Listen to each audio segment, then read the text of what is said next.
Muy buenas a todos, estamos en una nueva sesión de Arquitasa Talk y hoy tenemos de invitado a Sergio Sánchez Selva, que por cierto me encanta tu apellido, que Ujú. es arquitecto de Alicante por el CEU de Valencia, con un máster en diseño gráfico y un máster en dirección de arte, que lleva ya muchos años trabajando como diseñador de escenografía o escenógrafo, tanto en series de televisión como en comerciales o en cine, largometraje y cortometraje incluido. Y dentro de este maravilloso mundo en el que trabaja, ha ocupado diferentes roles como el diseñador de escenografía, pero también como director de arte. Entonces, bienvenido, Sergio. Muchas gracias, encantado de estar aquí. Y estamos deseando que nos cuenten más de ese mundo que a los arquitectos siempre nos ha traído tanto y que es tan particular, ¿no? Entonces, bueno, dentro de los diferentes roles que has adquirido, pues podrías contarnos un poquito cada uno de ellos, describirlo y saber también cuál es la mayor responsabilidad, ¿no? Entre dirección de arte y diseñador de escenografía, cuál es la mayor responsabilidad que engendra cada uno de ellos. Vale, si quieres te cuento un poquito cómo funciona la estructura del departamento de arte, en la cual yo normalmente ejerzo como set designer, que sería la persona que está diseñando y en contacto directo con toda la información técnica de los decorados y que hace un poco de bisagra entre el diseñador de producción, que sería la cabeza del departamento, y el equipo de construcción, que es una serie de carpinteros, pintores, escayolistas, cerrajeros, que llevan a cabo un poco la visión concebida por el diseñador de producción. Después de esta persona, que es la que se encarga de buscar un valor que defina los espacios de la película o de la producción audiovisual, estaría lo que es el director de arte, que es la que se encarga de llevarlo a cabo, que es digamos, un rol más técnico. Y después estamos los set designers, que somos los que estamos en contacto directo, ya te digo, con toda la información técnica o los renders o cualquier tipo de recurso que utilicemos para diseñar los decorados. Y estamos en constante conversación con el resto de miembros del departamento. Luego, aparte, estaría el departamento de decoración, que está muy vinculado con el departamento de arte. Está el decorador, que sería la cabeza de este departamento, que está en contacto directo constantemente con el diseñador de producción. Y su rol, mientras que nosotros diseñamos los espacios, las envolventes, su rol sería llenarlos, ya sea bien a través de mobiliario, de, yo qué sé, de moquetas, suelos, de papel de pared, lo que sea. Siempre definido a través de una serie de decisiones tomadas por el diseñador de producción, ¿vale? Y para nosotros, digamos, para la parte del departamento de arte, hay distintos tipos de sets, digamos. Estarían los sets construidos en plató íntegramente, en los cuales tenemos más control a la hora de diseñar y ejecutar y nos permiten mucha más flexibilidad a nosotros, tanto también al departamento de dirección y al de fotografía a la hora de, yo qué sé, de hacer paredes móviles o espejos, por ejemplo, en un baño, típico plano de una persona que está, yo qué sé, lavándose los dientes, como eso de Truman. Y el espejo, digamos, se puede quitar, se puede colocar la cámara detrás y generar un plano que, en cambio, en una localización no se podría conseguir, que es el segundo tipo de decorados que tenemos. Que esto va un poco según las necesidades del guión, también la presencia que tiene este set en el desarrollo de la trama. Si digamos, yo qué sé, si es una película y este set está en pantalla 30 segundos, no es necesario construir un decorado, porque no hay suficientes planos ni se va a jugar lo suficiente con este set. Con lo cual se buscan decorados que cumplan la visión del director y la del guión. Y en este caso, nosotros entramos si necesitan alguna modificación, ¿vale? Como yo que sé, puede ser que hay un restaurante y por lo que sea, la forma que tiene no nos interesa porque según el guión, uno de los personajes está se sienta en una mesa y no tiene mucho hueco entre este personaje y la pared porque hay una trama que se le cae un plato, lo que sea. ¿Qué pasa? Pues que construimos, se mide todo el espacio y construimos una pared falsa, digamos, y se pinta exactamente igual y se imitan todos los detalles y las molduras que hay en el sitio. Por ponerte un ejemplo de lo que sería una intervención a la localización. Y ya un poco depende del, ya te digo, los requisitos del guión, se va por un lado o se va por otro. Y un poco volviendo a la pregunta, ¿cuál es el mayor reto o la mayor responsabilidad que engendra cada uno de esos roles? Em, Vale, la responsabilidad es la de encontrar un punto que satisfaga las necesidades tanto nuestras como departamento a nivel estético o artístico, como la del resto de departamentos, como puede ser dirección, para que pueda un poco cumplir su función. Como, a ver, siempre jugamos con dos cosas que son muy importantes, dos elementos que es el tiempo y el dinero. Con más tiempo y más dinero se pueden hacer más cosas, lógicamente. Esto se aplica a cualquier cosa. Y a la hora de hacer un decorado, tú lo que quieres es, por un lado, dar un espacio en el que el director se sienta cómodo a la hora de donde elige poner la cámara y un espacio también donde los actores se sientan parte de la historia, sientan que están de alguna manera introducidos en el papel que se han preparado. Claro, si es un espacio de, yo qué sé, digamos, una pared nada más en el que la cámara no se puede mover para ningún lado, em, es un problema a la hora de diseñar escenas.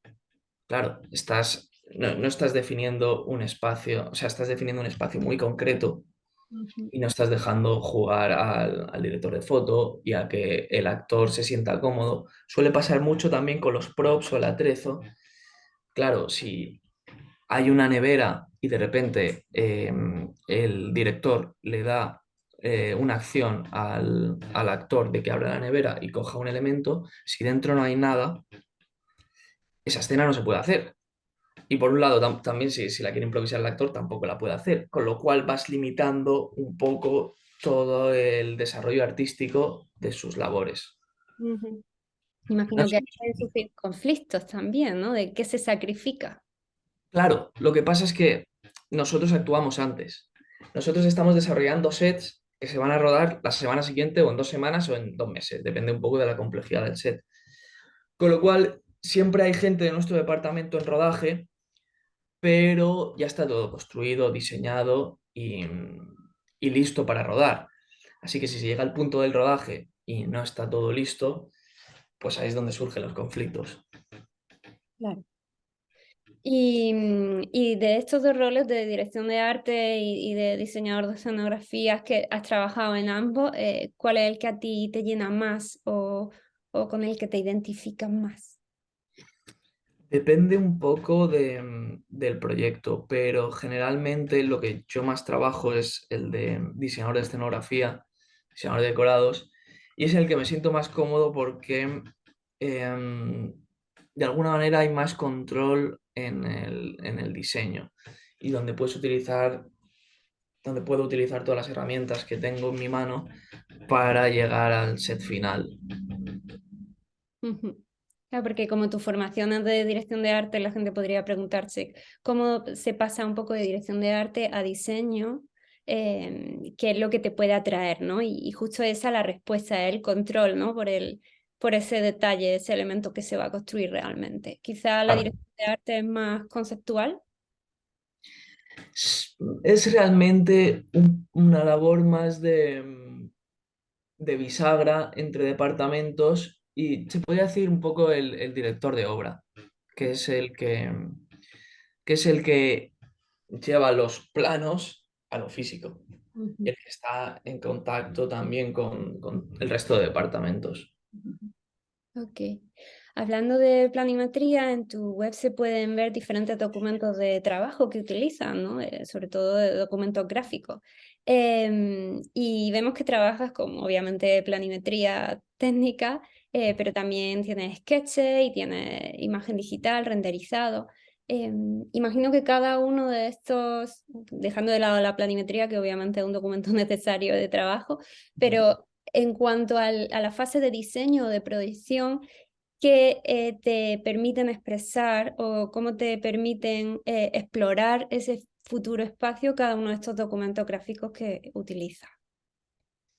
Aquí también depende un poco del proyecto, pero hay una serie de elementos que tienen que estar ahí a la hora de diseñar un decorado de una manera lógica, digamos. Cuando estás en contacto con el diseñador de producción, él suele trabajar a través de referencias, ya sean, yo qué sé, imágenes de interiores, fotogramas de películas, libros de arte, lo que sea. Y a través de esas referencias tú compones o bien un concept art o un render y y se inicia esta conversación en la que tú le vas proponiendo decorados, propuestas diferentes al diseñador de producción y este a su vez va filtrando y se los va enseñando al director del proyecto hasta que se llega a un acuerdo y entonces ya se empezarían a desarrollar pues 3D del espacio, donde se puedan ver pues eso, eh, cómo encaja ese espacio en el plató o en el área que tenemos diseñado a construirlo, o ya se empiezan con los planos técnicos y a diseñar poco a poco. Ujú. Y puede llamar la atención que no trabajas con storyboard, que es como ese documento que tanto nos atrae, ¿no? Al público que estamos formados dentro del mundo del cine, pero tiene su explicación, por supuesto. Sí, es curioso porque yo trabajo a través de un sindicato, de una union, y para entrar te hacen un examen en el que tú tienes que llevar un proyecto principal y varios secundarios, y el proyecto principal tiene que contar con una serie de cosas muy concretas, desde alzados a, yo qué sé, que era mínimo 1,20, a renders, a un storyboard, lo cual no tiene sentido. O sea, tiene sentido por la parte de que los storyboard artists dentro de la union, eso, van a través del sindicato. Pero luego en el departamento de arte es gente completamente al margen, porque están en un estado previo de la preproducción y trabajan estrechamente con el director a la hora de diseñar planos y de ver cómo se va a desarrollar la acción, pues eso, con los distintos movimientos de cámara. Pero claro, en el momento que nosotros entramos, en teoría eso ya está definido y nos sirve un poco de guía también para saber qué se va a ver y sobre qué punto el director pone más énfasis. Ujú. Pero Podría, realmente nosotros no tenemos nada que ver con los storyboard artists. si no lo utiliza para diseñar la escenografía, sino que primero se diseña la escena en sí y entonces en base a eso tú vas a diseñar una escenografía que se adapte a esa escena. Claro, claro. Realmente nosotros lo que queremos es convertir el guión del proyecto en algo físico, en un entorno, en un decorado que cumpla todos los requisitos que exige el guión. Ujú. Todo esto en conversaciones con el director para que luego pueda llevar la visión que tiene en la cabeza y escrita a imágenes reales. Ujú.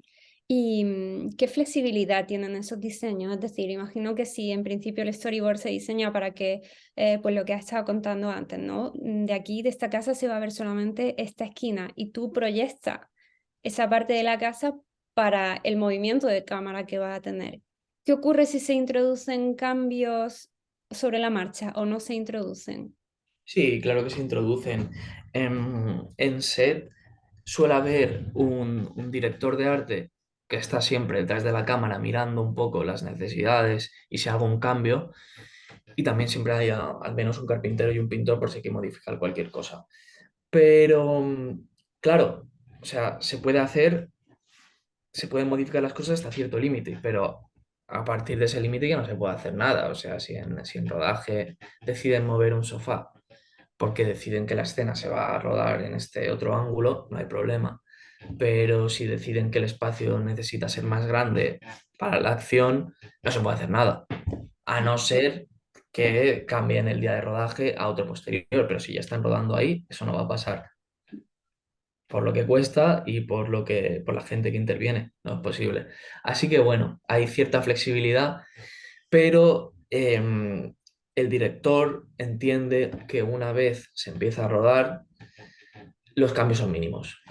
Mm. Es un poco la idea, porque nosotros ya estamos preparando la escena siguiente, no estamos pendientes de esta. Ya te he dicho, está el stand-by director pendiente de ese rodaje, pero sus cambios son mínimos, lo que Ah, pueda. ajá. Y antes has explicado brevemente un poco los diferentes departamentos o la jerarquía, pero me gustaría ahondar un poquito más en esas relaciones interdepartamentales, ¿no? Sobre todo con el departamento de fotografía, porque, em, claro, al final no es una arquitectura, es ficción de arquitectura. Falta una serie de elementos conectores que tenemos en los espacios que nos rodean y que en la escenografía no va a estar. Entonces, me interesa mucho saber, ya que la escenografía es para ser observada, cuál es esa relación intrínseca con el departamento de fotografía. ¿Es algo a nivel diario o tenéis vuestras reuniones más puntuales para tomar una serie de decisiones y después cada uno va hacia adelante? ¿O la relación es más constante? Te diría que son conversaciones puntuales, o bien a través de reuniones, o bien a través del director, en el que, bueno, depende del director de fotografía, no sé, depende un poco de cada proyecto. Y la idea es que, claro, cambia muchísimo, pero la idea es que haya una buena conexión entre ambos jefes de equipo, que no pasa siempre. Pero claro, depende mucho a la hora de iluminar un escenario o de dónde decide poner la cámara para generar unas sensaciones u otras. Nosotros realmente somos conscientes desde un principio que el 100% de lo que construimos no se va a ver, no se va a ver nunca, porque obviamente el director de foto no se va a poner a hacer planos de detalle de cualquier elemento. Y un poco sabiendo esto, nosotros construimos como si se fuera a ver todo.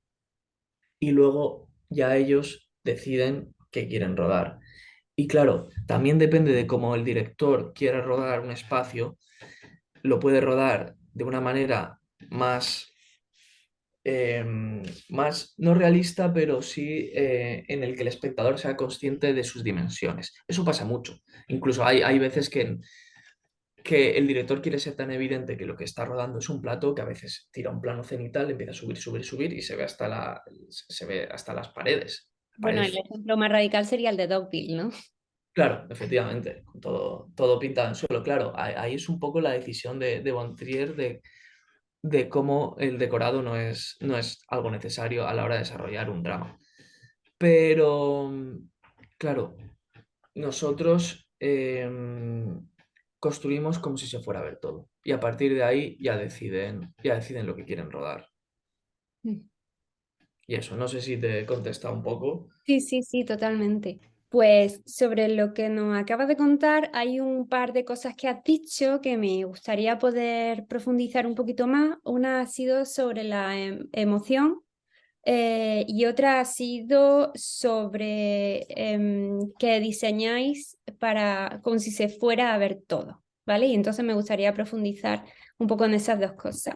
Sobre la primera, destacar que la arquitectura, la proyección y ejecución del espacio construido para ser habitado, se basa en ideas físicas, ¿no? En elementos tangibles, pero también en las emociones que suscita un espacio cuando lo ocupamos, ¿no? Sin embargo, una escenografía no está hecha para ser vivida, está hecha para trabajar con ella y para Claro, ser observada, ¿no? Entonces, claro, las emociones que tiene que despertar ese espacio eh, se hacen a través de lo meramente visual. Entonces, ¿cómo al proyectar una escenografía, cómo consideráis o cómo tenéis en cuenta la emoción que debe despertar ese lugar? ¿Cómo se diseña la atmósfera de un lugar? claro.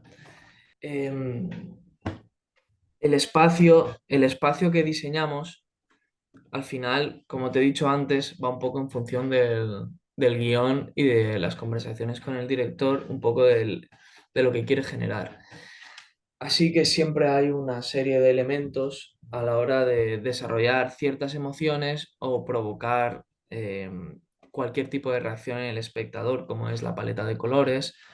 Se eligen un tipo de colores en los que están presentes en todo el decorado, bien a través de la decoración, como te he dicho antes, el mobiliario, el papel de pared, o directamente en cómo está pintado todo, ¿vale? O los materiales que se utilizan, porque al final nosotros trabajamos con madera principalmente. Sí que hay hierro y hay otra serie de elementos, pero principalmente es la madera porque es ligera, es barata y nos da control a la hora de moverla y de construirla.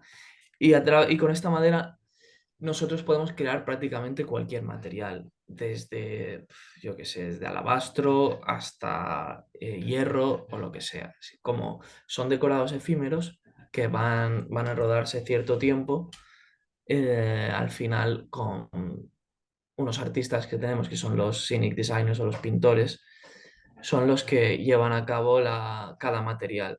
Y a través de esos materiales y luego el diseño del espacio, o bien a nivel de tamaño, podemos generar una serie de emociones. Aquí no tenemos que cumplir ningún código técnico ni ningún tipo de normativa. A la hora de hacer una escalera, no importa si la barandilla tiene espacios más anchos por los que cabe una persona o si es un baño y la circunferencia mínima que hay que escribir es más pequeña. No pasa nada. Si necesitamos que, yo que sé, el protagonista está en una celda y se tiene que percibir como un espacio angosto, se puede hacer una celda de 1,50 m de ancho, sin problemas. Incluso se puede ir modificando según va avanzando la acción, a través de que el protagonista va teniendo algún tipo de... se va desquiciando según va avanzando la trama, se va volviendo loco, se puede ir reduciendo este espacio. Y eso, también a través de las lentes que puede utilizar el director de fotografía, se pueden generar una serie de emociones. Por ejemplo, a Terry Gilliam le gusta mucho usar grandes angulares y ponerlos muy cerca de la cara de los protagonistas, con lo Mm. cual enfatiza también el espacio y el entorno. Y así está, digamos, diciendo al espectador que el personaje está pasando por un estado mental alterado. Ujú. No Tiene sé si... muchísima relación con la gestión de la cámara, ¿no? De los planos. Claro, O sea, claro. totalmente relacionado. Y me ha hablado de materiales, me ha hablado de color, me ha hablado de dimensiones, pero tenemos el elemento de la luz, ¿no? Que en arquitectura es siempre como el último material de construcción, el que termina de definir un espacio, que siempre la luz natural es un elemento básico al proyectar un espacio. Tú me hablabas antes de que trabajáis dos tipos de escenografía, la que son en localizaciones reales que se Sí, adaptan y sí, luego todo lo demás se graba en estudio, ¿no? Entonces, el uso de la luz artificial, no natural, es la que termina de definir estos espacios, ¿no? Cómo en la fase de diseño tienes tú en cuenta la iluminación que va a tener esa escenografía a la hora de proyectar cómo te influye el uso de la luz. claro. Esto va a través de conversaciones también con el director de fotografía, ese que te va diciendo qué quiere iluminar. A la hora de definir un espacio, si está 100% iluminado, tú ves las esquinas, ves hasta dónde llega.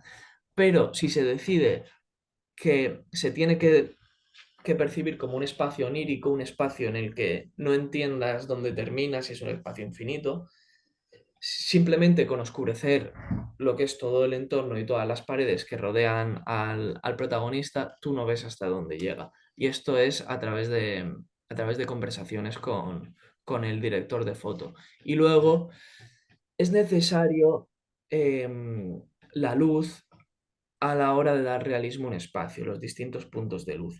Porque cuando ruedas un decorado, se suele ver bastante plano y sobre todo si eliges un plano frontal en el que tengas, pues eso, esté rodando perpendicular a la pared del fondo.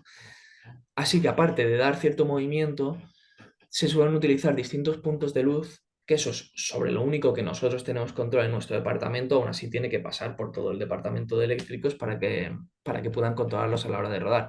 Que son, pues yo qué sé, poner lámparas, poner cualquier, digamos, cualquier elemento que genere luz que se vea en pantalla.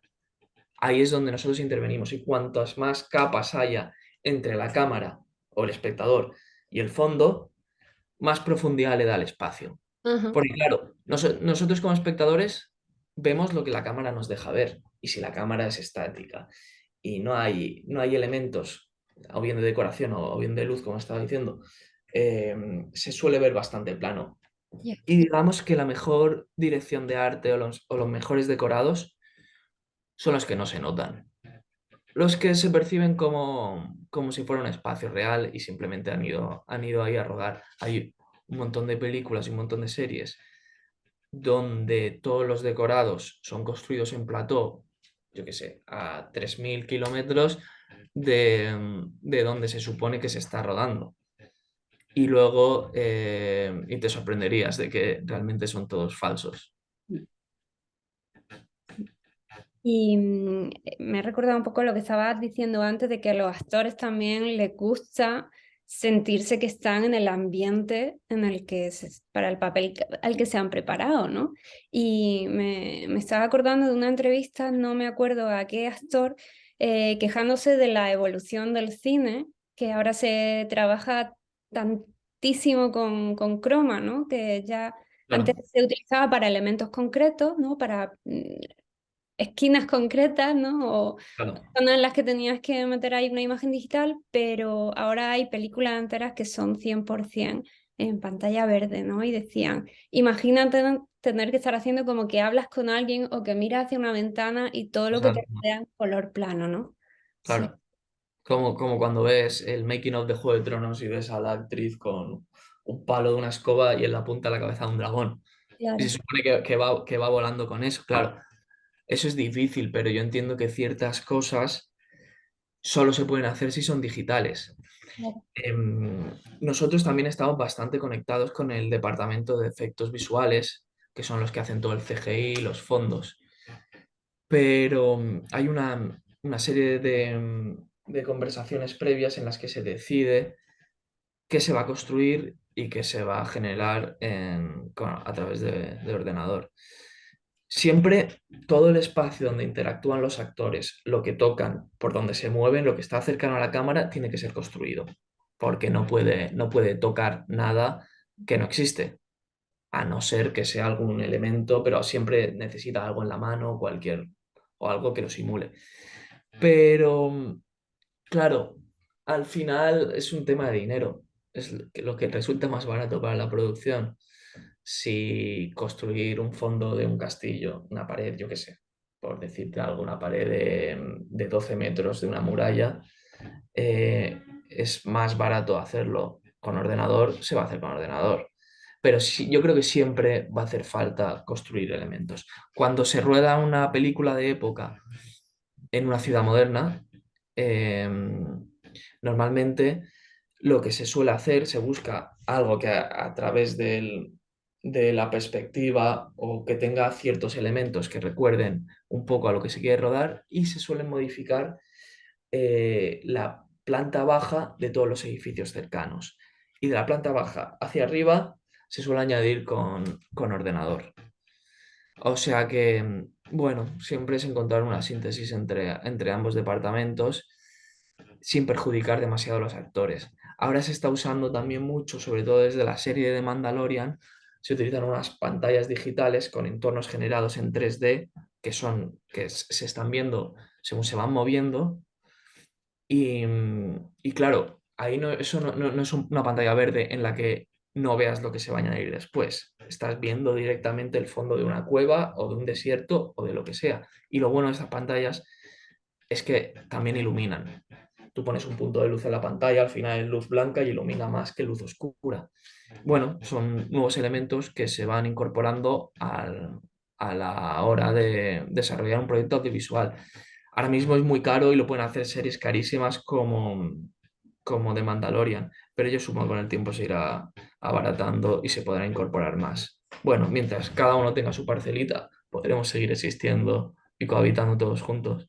sí. No, pero sobre todo llama la atención eso, la importancia del entorno para expresar las emociones, ¿no? No solamente para que si después se hacen CGI que tengas que tener algo agarrado para poder, no, sino que para el propio actor, todo lo que les demanda a ellos tener que Claro, crear ese entorno en su claro. mente y generar de él las emociones que tienen que expresar, cuando si tienen elementos reales alrededor, le está descargando muchísimo peso de la espalda, ¿no? Porque esos elementos ya están transmitiendo.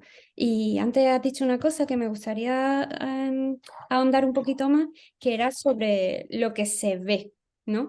Que proyectáis para que, como si todo se fuera a ver. Y es que elementos que están diseñados al milímetro, muchas veces aparecen en planos muy rápidos o Ni durante aparecen. o ni aparecen. Entonces, claro, a la hora de diseñar esa cuarta dimensión que es el tiempo, complicada tenerla en cuenta, ¿no? Entonces tienes que ir a por Claro, todas con ese diseño, a todos los detalles. claro, claro. Si es una serie y se está construyendo la casa de los protagonistas, al final lo que haces es el 100%. O sea, si es un decorado que va a salir en al menos el 80% de todos los capítulos, lo que se hace es se construye todo. Y se hacen una serie de paredes móviles para luego ir quitando de en medio a la hora de, pues eso, de poner la cámara y de que el espacio se perciba un poco diferente. Realmente son tiros súper falsos. Es como cuando vas a ver una casa que has visto antes en internet, en Idealista, y se ve súper amplia porque han utilizado grandes angulares y luego vas allí y es falsa. Pues aquí, pues eso, a través de las lentes que se usan y de las paredes que se muevan, se generan espacios completamente distintos. Y ya te digo, si es algo que se va a utilizar durante toda la producción, merece la pena hacerlo todo. Y si no, se hace lo que se acuerda y ya está. Pero sí, nosotros trabajamos como si se fuera a ver todo. Y bueno, y tenemos que aprender a convivir con que no todo lo que hacemos luego vaya a salir en pantalla. Y punto. Es parte de nuestro trabajo y ya está. Let it go, como Frozen. Totalmente.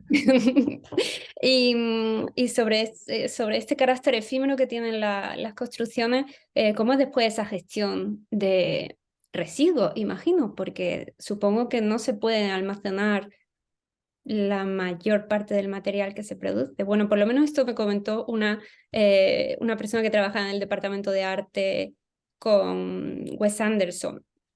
Y claro, yo le decía, ay, por favor, qué maravilla de decorado, esto luego qué pasa, y me decía, no, todo se le prende fuego, prácticamente. Claro, claro, totalmente. Sí que se suelen coger algunos elementos que, para empezar, todo lo que hacemos pertenece a la productora y ellos deciden lo que hacer. La mayoría de los decorados se tiran a la basura, van, bueno, a la basura, donde tienen que ir. Y se encarga el departamento de construcción una vez se termina el rodaje. Pero sí que hay algunos decorados que suelen ir los suelen ir a almacenes que pertenecen a la productora Ujú. y luego ya los pueden, o bien, yo qué sé, por ejemplo, en Friends han Pero hecho, digo, en el caso de Friends de Reunion, ¿qué pasa? Lo han vuelto a claro, claro, yo entiendo que esos decorados, al no ser tan grandes y ha pasado tantísimo tiempo, se han vuelto a construir. Pero, por ejemplo, aquí en Nueva York están haciendo una exposición de Friends y yo no sé si son los mismos decorados que se utilizaron en Friends de Reunion, que lo han traído aquí para hacer esta exposición, que al final es para fans que vayan a ver la exposición con todos yo qué sé, cosas icónicas de la serie. Pero, por ejemplo, cuando estamos rodando en Just Like That, el armario de Carrie Bradshaw estaba en Los Ángeles. Lo tenía ella misma y lo trajimos aquí porque la actriz, al ser productora ejecutiva, puede decidir si quiere conservar algo. Nosotros lo trajimos aquí a Nueva York y lo tuvimos que modificar, eso sí, para hacer planos de la parte de detrás, de cómo ella coge los zapatos y tal. Y, y eso, depende un poco de los elementos, pero sí, te diría que el 90% de todo lo que se genera se tira. Ya, yo tendría un síndrome de Diógenes muy grande si tuviera tu trabajo. Totalmente, ya. Bueno, y ya vamos a hacer la preguntita de cierre porque llevamos ya un buen ratito. un montón de cosas interesantes que nos estás contando. Y es, ¿cuál es el mayor valor que crees que aporta tu formación como arquitecto a la disciplina de la escenografía? Pues en mi caso, el nivel técnico ayuda mucho. Es verdad que somos muchos arquitectos trabajando en el departamento de arte, pero ayuda mucho tanto el nivel técnico como la visión espacial sí, y digamos un poco toda la formación que recibes en arquitectura. Sí que tienes que eliminar ciertas cosas como la parte de estructuras y la parte, no sé, la parte de construcción, porque aquí no trabajas ni con hormigón, ni con estructura metálica, ni nada así. Y al final los platos están preparados con una serie de estructuras, de vigas y de cerchas donde tú puedes colgar elementos. Eso va aparte, eso lo trabaja otro equipo. Eso es el departamento de construcción. Tú tienes conversaciones y se decide si, yo qué sé, si hace falta colgar una viga, añadir una cercha o simplemente son autoportantes. Normalmente todos los panots que se llaman, todas las paredes falsas, tienen una serie de riostras detrás para mantenerlas verticales por sí mismas. Ujú. Pero sí, digamos que el aspecto técnico y artístico es el que más ayuda a la hora de estar trabajando en este mundo, viniendo de la arquitectura, te podría decir. Muy bien, pues nada más, ya hemos echado el ratito y bueno, muchísimas gracias por todo lo que has contado. Ahora me fijaré cuando vea de nuevo alguna serie, alguna peli en la que has trabajado, me iré fijando en Bien, los detallitos y nada, que esperamos que esta entrevista interese mucho a estudiantes de arquitectura porque el mundo del cine siempre se ha visto como deseado, pero a la vez desconocido, ¿no? Es como un mundo pequeño claro, cerrado al mismo tiempo. claro, no se percibe como una salida de lo que se puede hacer una vez terminas la carrera. Sí que es verdad que depende un poco de, no sé, en España hay una industria que funciona bastante bien, con bastantes profesionales, pero no está bien asentada, porque al final todo es Madrid y Barcelona y no, es bastante discontinuo a lo largo del tiempo y entiendo que no se perciba como algo, como una salida inmediata a la carrera. Pero bueno, está ahí y se puede. Muy bien. Pues nada, que de nuevo encantado y hasta la próxima. Muchas gracias. Adiós. Adiós.